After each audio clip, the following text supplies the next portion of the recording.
Oh, hey guys, Professor Bell, Comic Book University, and this is the final episode, episode 10 of Season 1 of Krypton, the Phantom Zone. This is, episode 1, episode 10, Season 1, Phantom Zone. So the thing keeps on skipping. Let's get right into this review. Listen, this is, as the final episode, you're expecting a lot, and they did deliver a lot. I think most importantly is that the almost end, the pre-ending, they gave the whole kneel before Zod thing, which was impressive. I just want to kind of get that out of the way because that was probably the thing that I think we were most expecting. It didn't necessarily disappoint. Everything's always about kneeling before us, kneeling before me. You know what I'm saying? It's like it was great that Richard Donner created that, but at some point, calm down, man. Especially since we've seen it in the movies, we've seen it in the comic books, we've seen it everywhere. Calm it, alright? Every time we see Zod, it's always got to be kneel before Zod. But okay, now that they've gotten out of the way, can we not hear it anymore in this TV series, ever? Because it really is a lot. That being said, seeing everybody trying to come into their own was fun. It was necessary. It didn't really turn out the way that everybody was hoping for. Case in point, lyta-zod. I'm just, like I said, I've kind of given up hope. What's going on, Raven? Yeah, I know, right? We'll get to the ending in a hot minute. But lyta-zod, I think, was my biggest disappointment because I loved her character the most for the longest time. Her mom too, you know what I'm saying? And I think her mom is going to, I really hope that she does do something special, because like we don't know what happened to her. We didn't see her in this episode except in the recap, you know? So what exactly happened? I don't know. Where'd she go? I don't know. Who found her? I don't know who that person was. So we didn't see. But Lyta, for the most part, no, I was actually really sad that in the end she shows up and it's like, okay, I'm taking charge of what the heck are they called? The Sagittari again. And I'm going to punch this guy in the face. Psh! I thought you kind of needed every soldier, right? Anyhow, like, what's the purpose of that? What's for to show how tough you are? Cool. You just sent everybody to their death. Congratulations. What exactly did you show? Oh no, don't worry. It was good because you got a whole bunch of regular people out of the way. Sure, because as a 6-year U.S. Army combat infantry veteran, I think it's perfectly fine to sacrifice soldiers. That's what we signed up for, right? No, it's not. So that was really, sorry, like, as a former soldier, that is really disappointing. That is so disappointing. Anyway, all that being said, I am looking forward to her mom coming back. The only time we got to see, what was his name? Not Cal. What was that kid's name? Kem, the kid, the bartender, the bar owner who always helped out Zeg. The only time we get to see him is being recruited into the Sagittari. They're going to recruit a whole bunch of people. Let me tell you something about mandatory conscription. Go and look all around the world and see all the places that have mandatory conscription and see that those are the worst soldiers on the face of the planet. You have to have a standing military, but if you don't have the volunteers, and you're of course going to have volunteers, but when you have the volunteers, those are your best soldiers. The conscripted guys, they don't want to be there. That's just silly. But, okay, fine, yeah, sure, General Zod wouldn't know that. It's a TV series, right? It's a TV series with a lot of angst and punching people and things like that. Let's get to some actually good parts of this. Where exactly is Adam Strange? Because that leads, I talked about it in the beginning of this. It was cool. It was cool to finally see. But again, we see that, like, as a comic book reader, every single time that Zod appears, it's like, oh, here we go. Yes, that could have been fun. Brainiac versus Doomsday could have been fun. But what we instead saw was that he got trapped up in the Phantom Zone, which I think was actually really cool. It was a good idea. I was hoping that was actually what was going to happen. Again, you get to see the non-soldiers. Seg L just standing there, oh, I just wanted to get your big green ass in the middle of that platform. That was a really great line, but he didn't have to stand there. He literally wanted to stand there and look at his enemies. Sorry, did anybody else see Thor there? You remember? Like, Thor in Infinity War, there's going to be a little bit of Infinity War spoilers for a movie that came out a month ago, but you remember when Thor came flying down from like a mile up in the sky and just buried Stormbreaker, the axe, right into Thanos' chest? It's like, I got you, you bastard! And it's like, I told you I'd get you. And you should have, dude, you know what's coming. You should have went for the head. Gotcha! Yeah, that was a little gotcha moment. So here, it's like you're just going to stand there. It's like, I just want to get you up in there. And you're going to stand there and look at your head. You don't have to hold that switch up, man. You could let go. You know what I'm saying? He just wanted to stand there and look at it. What happened? Tentacles. It looked like a freaking Japanese hentai movie. Just tentacles. Gotcha! It sucked into the Phantom Zone with you. Now you're stuck in the Phantom Zone with Brainiac. Yeah. Fate worse than death, dude. Fate worse than the Phantom Zone. It's Phantom Zone plus Brainiac. So that was just silly. But hey, that's what non-soldiers do. Yes, Raven. First off, before we get to that, adapt Brian Michael Bendis, Man of Steel miniseries. What happened to Krypton? Well, we'll find out because we also don't have that series yet. that still hasn't come out yet. So maybe we'll see that. Maybe we'll just see a continuation of what we're expecting. See, the idea that that Vex, what was her name? Anyway, that girl Vex, the idea that she was actually a clone is perfect. If you guys remember my first review of the issue or episode 1 of this TV series, I talked in great detail about the World of Krypton Volume 2, which I actually did a Spotlight on Story on. You can look up Spotlight on Story. Nissa, thank you. Suham, thank you.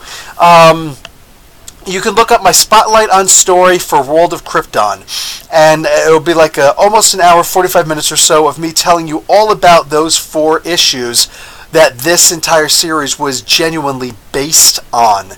And then I'll go into a little bit about the Man of Steel issue 1 that came out, and then a little bit about what happens afterwards, because that's what this is based on. And the main basis of that was actually the Clone Wars. Yeah, it's not just Star Wars and all that had a Clone Wars. No, it's we had a Clone Wars here also established in the Superman comic books, and it was great. It was great.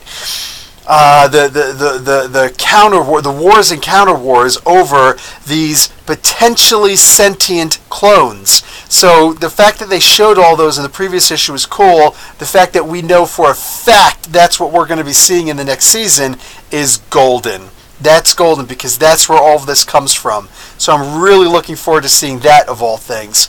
And yes, Raven, I'm pretty sure that Adam has been sent to the bottled 21st century Earth, like 200 years in the future, because that's clearly Manhattan. I mean, you see the yellow taxis and everything, and they were all frozen. And then we also see that Stalin-like, more specifically, screw Stalin, that Lenin-ish version of Zod up there.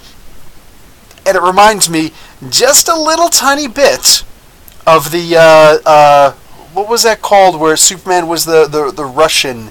He was actually a Russian agent, so to speak. Was that not Red Dawn, but something to that effect. Red Dawn, thinking Wolverines, but yeah, the Red Sun, that one. Fantastic story, and it would be cool if we saw a version of that here, because when I saw that, thank you, Raven. When I saw the cape return to normal, but then once Seg disappeared in the Phantom Zone, all of a sudden, bloop, we saw the shift to the House of Zod symbol. That was pretty sick. Yeah, I know. I'm really disappointed that Hawkwoman didn't show up. I made a explained in a minute for Hawkwoman. Like, what a waste. But when I saw that shift, I literally looked at it. I was like, that looks an awful lot like the Red Sun symbol when we look at it in this light. And then when we see that Lenin statue, that makes me think, okay, so they're in my opinion, they're clearly going to make Drew Zod exactly like Lenin, and more specifically the Red Sun version of Superman. So I'm really looking forward to that. But on top of that, the biggest problem was what happened at the end. We saw it, and it was very CGI-ish, with the whole boo, boo, boo, boo, boo, punching out like that. But it was very interesting that, the first time that you see Doomsday in the comic books, he's just and it's his left fist specifically. You just see that fist, boom, boom, boom, breaking through the prison uniform from that. And go and check out my, I actually did a spotlight on the story also of the death of Superman. You get to find out all about Doomsday's origin. Or you can also check out Doomsday Explained in a Minute. I'm just saying, I checked all this stuff. You can find some of those in the description below. But seeing him punch out of there, just the fist coming out. Again, it was the CG. They did it way too fast. I know that he moves fast, but I would really rather see him go slow at first. But I'll tell you what, even with all the CG, sorry guys, this looked a lot better than the Batman vs. Superman Abomination, and I mean that in both regards, the both homonym versions of that terminology, for that version of Doomsday. Wow. Really good looking version.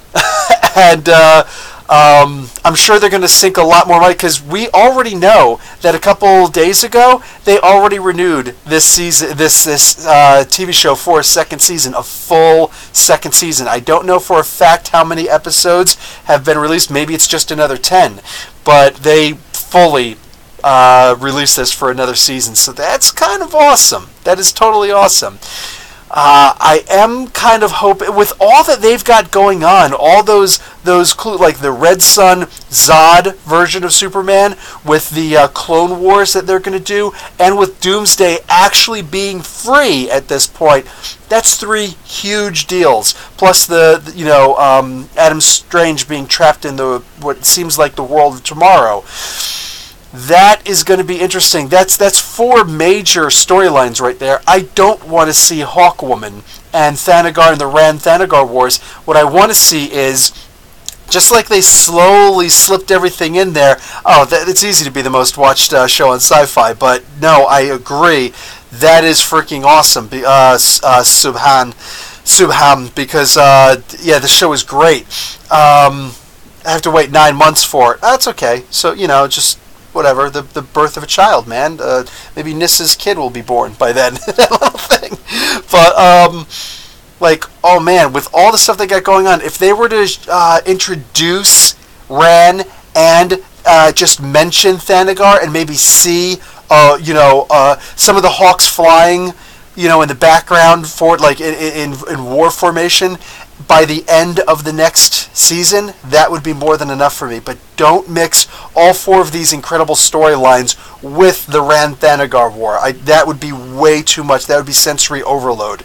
So I hope that they just do the regular, series that we've been seeing so far, all these 4 main storylines, whatever other little storylines, for the show that they want to throw in. Like you think about MacGyver and all the other TV shows that we've always been watching. There's the overarching storyline for the series, there's something for the season, and there's each individual episode. You know what I'm saying? So I always think back to like MacGyver and the A-Team. They always had those kinds of themes when they were putting out the TV shows. So you've got everything that you need already. But by the end, I wouldn't mind actually seeing a little bit of the Rann-Thanagar War hinted, so that season 3 we get that. I see this TV series going at least 5 seasons. With as much as they're showing, that would be awesome. The Manhawks, that would be something else. No, I'd rather see the actual Thanagarian police force, military police force. That would be great. So Daxam Krypton War would be awesome instead of Rann-Thanagar War. I'm going to disagree. Well, actually, I'm going to agree and disagree. I'm going to agree that it would be more awesome, but we're going to have to wait for that, because that's going to be way too... To introduce Daxam also... Oh, that would be way too much. Like, are you kidding me? Throw that in also? Or throw that instead of the Rann-Thanagar War? No, that would be something that we wait in the future, because when you're thinking about Daxam and all the crazy stuff that would happen there, let me tell you something that would actually be really cool. If you think about the Green Lantern Corps and everything that happened there, what if we actually see that? What if we see the Green Lantern Corps show up? before the Daxamites get discovered. How interesting would that be? And then you can have everything that happened there. So, of course, you get a little bit of Mon-El, but you can get everything else that happened there, including the one Daxamite Green Lantern, which would just be absolutely insane. Oh, see? That would be sweet. So, like, literally, you got, right there, that's easily 4 seasons worth of amazing storylines to just throw at us. Maybe a 5th season. But, yeah, I see this going forever. There's so much that they could do with this non-Superman thing here. Do we eventually... Also, we haven't actually met Kara, what the heck is her full name? Supergirl's full name. Why can't I remember right now? Kara... Oh, are you kidding me? I know her name. Anyway, where's Kara? You know what I'm saying? We haven't seen her yet. So there's that. We are going to see also this major war with the other, or with all of the 8 cities of Krypton. That would be something else. Zor-El, thank you. Zor-El. Yeah, Kara Zor-El. All of that good stuff. I'm really looking forward to like, there's just so much that they could do with this, because, you know, a lot of people don't realize this. If you don't know about Superman, you just know this little bit. You know, it's like, oh, here's this guy who's bulletproof, more than bulletproof. He's nuclear warhead proof. Kind of. But for the most part, like, you can't hurt him. So what's the big deal? He's OP. And yet, I remember every single one of those people were like, nah, dude, but Dragon Ball Z is awesome. So, Superman's OP, but Goku's fine? Oh, Satima, whatever you want to call him, One Punch Man, he's totally awesome. That is the most ridiculous character on the face of the planet, dude. Let me tell you something. When I was in the Army, I used to do 100 push-ups. I used to do 100 sit-ups. I am not One Punch Man. I am not One Punch Man. Okay? So, no, and no. So like, if these characters are okay, I don't see why Superman can't be okay. Realistically, Superman is that powerful because he doesn't have to worry about so much about getting beaten up. He can focus instead on all the other things that heroes can't. He can really focus on what a great character he is for hope, for the future.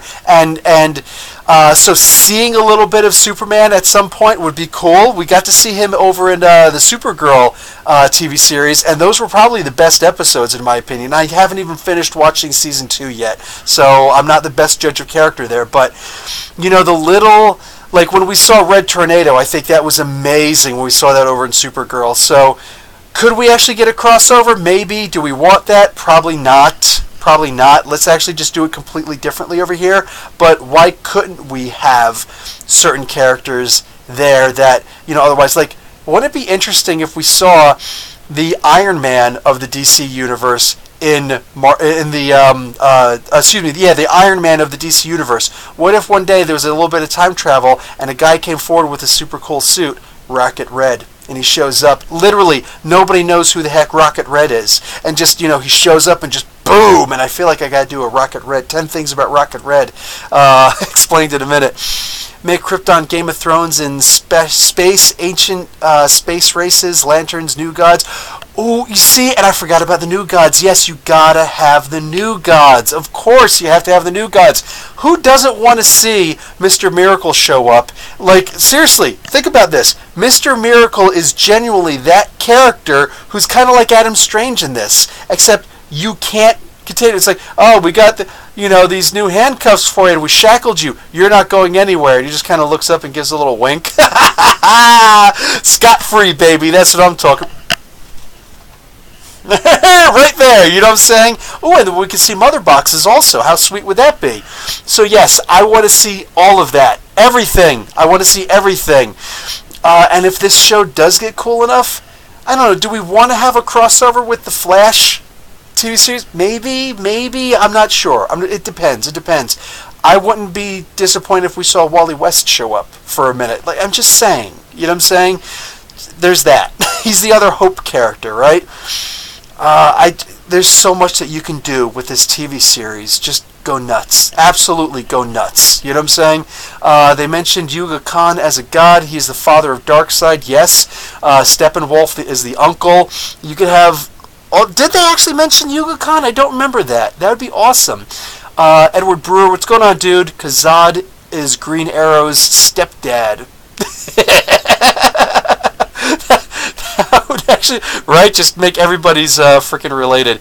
Scott Free will laugh at them. He would, but that's the thing. Like, a lot of people be thinking, oh, you got to get Orion in there. No, Orion is way too OP for the characters on Krypton right now because there's the whole Red Sun thing they're dealing with. But Scott Free would be perfect. You can even have the Femmes there. Say, why not? Just have some crazy, like these Femmes show up and just go crazy. And for crying out loud, why am I having such? I think it's because it's in the middle of it's almost morning. I got to wake up in a couple of hours. Literally 2.5 hours. I got to wake up. Not Mother Panic. Oh, I'm so bad. Granny Goodness, for crying out loud. Anyway, so yeah, Granny Goodness. Yeah, the Furies. Did I say I said the Femmes, didn't I? Booster, they're probably not going to put Booster in there, Edward Brewer, because they got Adam Strange taking the place of Booster Gold, but that would be awesome. Booster Gold would set things right, and he would screw everything up in the process of it, which would just be the best. I love Booster Gold. In the 7th episode, they mentioned Yuga Khan. That's kind of awesome.